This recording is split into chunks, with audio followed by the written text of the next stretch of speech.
Hi viewers, welcome to my channel. একটা গুরুত্বপূর্ণ update তোমাদের সামনে আবার নিয়ে আসলাম। এর আগেও তোমাদের সামনে সেই লাইভ ভিডিওগুলোও রেখেছি। যারা এখন পর্যন্ত সেই সমস্ত ভিডিওগুলো দেখেনি বা এখনও জানকারি নেই, তারা যে সেই ভিডিওগুলো দেখতে পারে। কারণ বঞ্চিত চাকরি প্রার্থীরা আজও কিন্তু বঞ্চিত, এবং তারা কি বলেছেন সেই ভিডিওর মধ্য দিয়ে অনেক কিছু তারা তুলে ধরেছেন। তার সঙ্গে আরও কিছু তথ্য উঠে এসেছে, সেই তথ্যগুলো এই ভিডিওর মধ্যে দিয়ে তুলে ধরছি।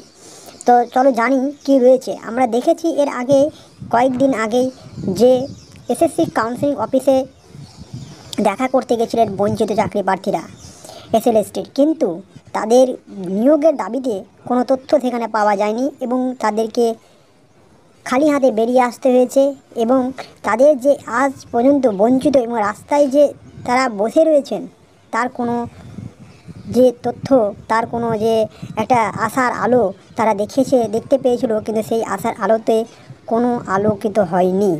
তারা ঠিক অন্ধকারের মধ্যে ডুবে রয়েছিল। তারা এসএসসি অফিস থেকে বেরিয়েই তারা কালি নিয়ে মুখে মেখে তারা এটাই প্রমাণ করে দিল যে আজও তারা অন্ধকারের মধ্যে ডুবে রয়েছে। তার সঙ্গে কিছু তথ্য আরও উঠে এসছে, চলো সেই সমস্ত তথ্যগুলোও জানি। সমস্যাটা শুধু বঞ্চিত চাকরি প্রার্থীদের নয়, বঞ্চিত চাকরি প্রার্থীদের সঙ্গে আগামী দিনের যে ইতিহাস গড়া হবে, সেই সমাজটা যে গড়া হবে, সেটা কি দুর্নীতি দিয়ে? এটা কিন্তু একটা বিরাট বড় প্রশ্ন উঠে বসছে। তো তার সঙ্গে আরও সমস্যা নিয়ে কিছু তথ্য আরও রয়েছে। তো সম্পূর্ণ তথ্যটাই আমরা জানব। সমস্যাটা শুধু সাদা খাতারও নয়, শুধুমাত্র সাদা খাতাকে হাইলাইট করে দুর্নীতির ব্যবহারকে ছোট করা হচ্ছে। এটা একটা চক্রান্ত। এই চক্রান্তকারী চাকরি বাতিলের মতো দুর্নীতিটাকেই হাইলাইট করে, যাতে ওই স্বল্প সংখ্যক চাকরি বাতিল হয়ে স্বল্প সংখ্যক বঞ্চিত চাকরি প্রার্থী নিয়োগ পায়। প্রকৃতপক্ষে যোগ্য সকল ওয়েটিংদের নিয়োগ তারা চান না। কিন্তু বাকি আরও 14 দফায় দুর্নীতি হয়েছে, এগুলি এড়িয়ে যাওয়া হচ্ছে।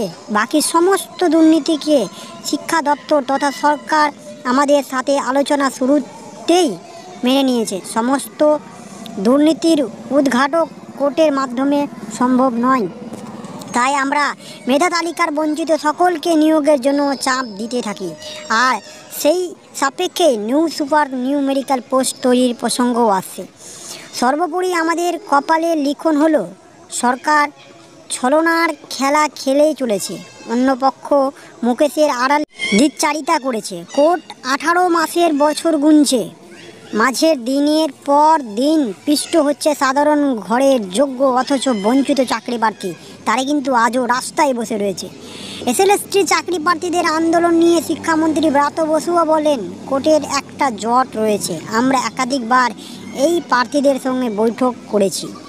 আমরা এখনও আশাবাদী যে মাননীয় মমতা বন্দ্যোপাধ্যায় ওনাদের চাকরি দেবেন। ওনারা আন্দোলন করতে পারেন, আমাদের গালমন্দ করতে পারেন, আমাদের বিরোধিতা করতে পারেন, কিন্তু যোগ্য চাকরি প্রার্থীদের চাকরি মাননীয় মমতা বন্দ্যোপাধ্যায় দেবেন।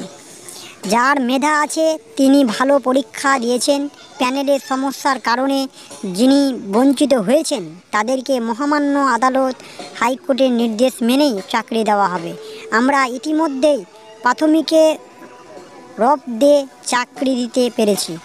আমরা খুব শীঘ্রই হেডমাস্টার নিয়োগ করব এবং এসএলএসটির জট কাটায় সমাধান হলে বলে আশাবাদী রয়েছি, এবং সকলকে নিয়োগের একটা ব্যবস্থা করে দেওয়া হবে। তো ভিউয়ার্স, বুঝতে পারছেন কি তথ্যটা আসছে, এবং সম্পূর্ণ যে আমি বললাম সম্পূর্ণ তথ্য কিন্তু একটা নিউজ থেকে, এবং সেই তথ্যটাই তোমাদের সামনে রাখলাম।